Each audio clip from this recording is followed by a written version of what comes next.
Hello everyone, greetings from Gunjan IVF World. I am Dr. Garima Sharma, IVF consultant, gynecologist and in charge of Gunjan IVF World, Janakpuri branch. आज हम बात करेंगे IVF failure क्यों होता है। कई couples होते हैं जिन्होंने IVF कराया, फर्स्ट अटेम्प्ट सक्सेसफुल नहीं हो पाया।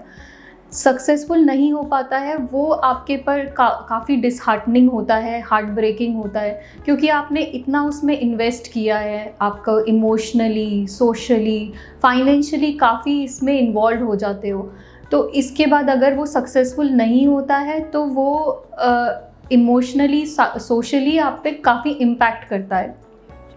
फिर आप रीज़न्स ढूंढना शुरू कर देते हो कि क्यों मेरा IVF सक्सेसफुल नहीं हुआ, मैं क्या करूं जिससे मेरा अब आगे का ट्रीटमेंट सक्सेसफुल हो। तो इस पे मैं आज कुछ बात करना चाहूँगी। IVF से पहले हमें ये फैक्ट जानना ज़रूरी है कि IVF का सक्सेस रेट होता कितना है, कि फ़र्स्ट अटेम्प्ट में कितने लोग प्रेग्नेंट हो पाते हैं। फर्स्ट अटेम्प्ट में अराउंड 40 to 60% लोग प्रेग्नेंट हो पाते हैं। अगर आपका सब कुछ ठीक है, यंग एज है, सब बढ़िया है, तो भी मैक्सिमम 60% लोग प्रेग्नेंट होंगे। तो अभी भी 40% लोग अभी सब कुछ नॉर्मल होते हुए भी प्रेग्नेंट नहीं होते हैं। तो इसमें लक का भी बहुत इम्पॉर्टेंट फैक्टर होता है। तो अगर आपका फर्स्ट अटेम्प्ट सक्सेसफुल नहीं हो पाया तो डिसहार्टन मत होइए। हो सकता है कि आप उस ग्रुप में नहीं फॉल करे हो और नेक्स्ट अटेम्प्ट आपका सक्सेसफुल हो जाए। अब इसमें नॉन सक्सेस होने के क्या रीज़न होते हैं। जनरली जब हम कहते हैं कि आपका सक्सेस नहीं हो पाया, उसमें हमें रीज़न 4 ढूंढने होते हैं। या तो आपके स्पर्म में कोई प्रॉब्लम थी हस्बैंड के, या आपके एग में कोई प्रॉब्लम थी जिसके कारण जो एम्ब्रियो बना उसका क्वालिटी बढ़िया नहीं था, या कोई यूट्रस में प्रॉब्लम थी कि बेबी जो होता है उसमें इम्प्लांट या चिपक नहीं पाया, ग्रो नहीं कर पाया। फिर फाइनली या आपके doctor was not good enough कि उन्होंने कि वो ट्रीटमेंट सक्सेसफुल नहीं हो पाया।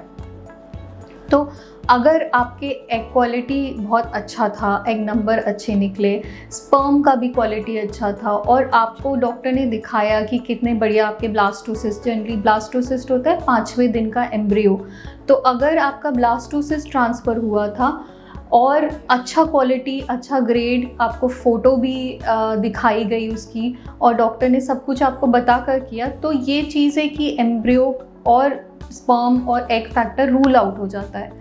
यूट्रस में भी अगर आपकी लाइनिंग बहुत अच्छी थी, जो लाइनिंग होती है लेयर जिसमें बेबी स्टिक करता है, तो यूट्राइन लाइनिंग भी अगर अच्छे से ट्रिपल लेयर थी, 8 mm से ऊपर थी, तो यूट्रस का भी फैक्टर कोई नहीं होता कि आपका क्यों प्रेगनेंसी नहीं हो पाई। तो अगर ये सारी चीज़ें सही थी फिर भी नहीं हुआ है प्रेगनेंसी, तो आप मानिए कि ये आपका luck was not in your hand and you fell into the 40% group, कि 40% जिनका सब कुछ नॉर्मल होते हुए भी प्रेगनेंसी नहीं हो पाई। तो आपको ऐसे में कुछ करना नहीं है, आपको बेसिकली उसी डॉक्टर के पास आप ट्रीटमेंट कंटिन्यू रखें। हो सकता है वो डॉक्टर आपके कुछ प्री टेस्ट कराएं, फिर से थायराइड लेवल चेक करें, कुछ इम्यूनोलॉजिकल टेस्ट करें कि रीज़न पता लगाने के लिए। एंड अगर आपके एम्ब्रियोज बचे हुए हैं तो वही एम्ब्रियोज से आप रिपीट ट्रांसफ़र भी करा सकते हैं और फिर आपके पास प्रेगनेंसी रेट फिर सेकेंड ट्रांसफ़र में भी वैसे ही रहेगा, बट क्यूमुलेटिव प्रेगनेंसी रेट मतलब 2 ट्रांसफ़र का बढ़ जाएगा आपका।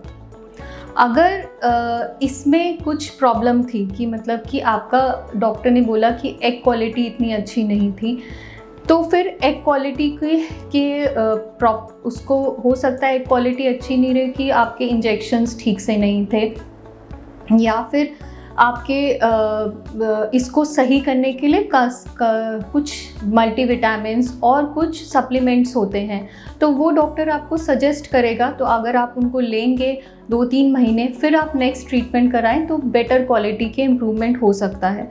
फिर भी अगर आपकी बहुत पुअर क्वालिटी हो तो doctor may suggest you to go for donor eggs.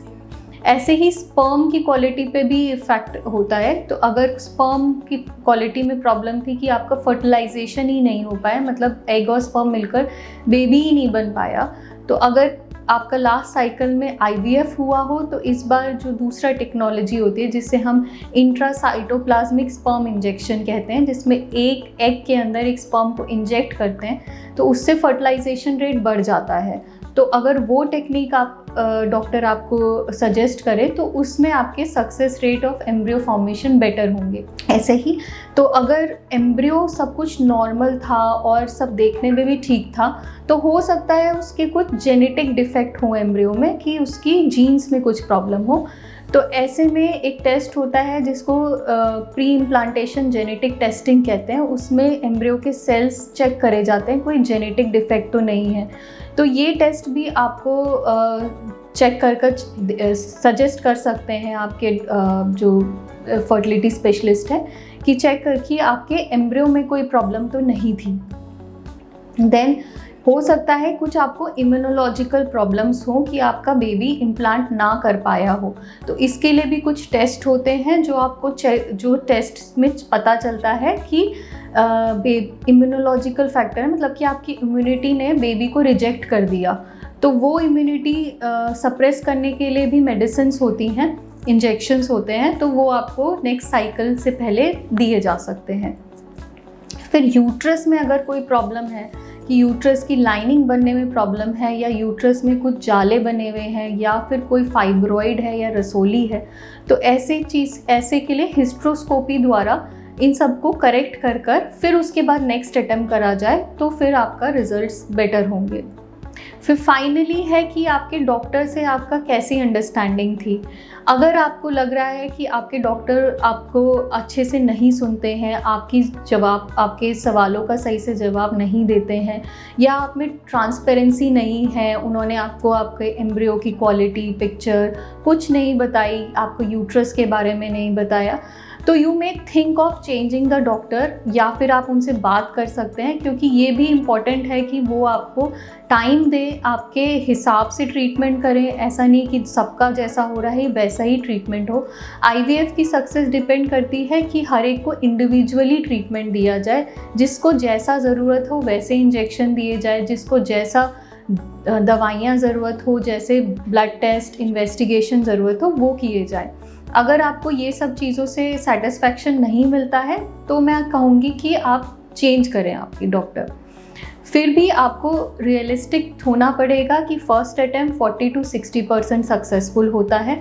तो अगर आपका पहला अटैम्प्ट नहीं सक्सेस हुआ तो you should keep in mind कि मेरे को सेकेंड थर्ड अटैम्प्ट जाना पड़ेगा और उसमें आपको ट्राई करना पड़ेगा।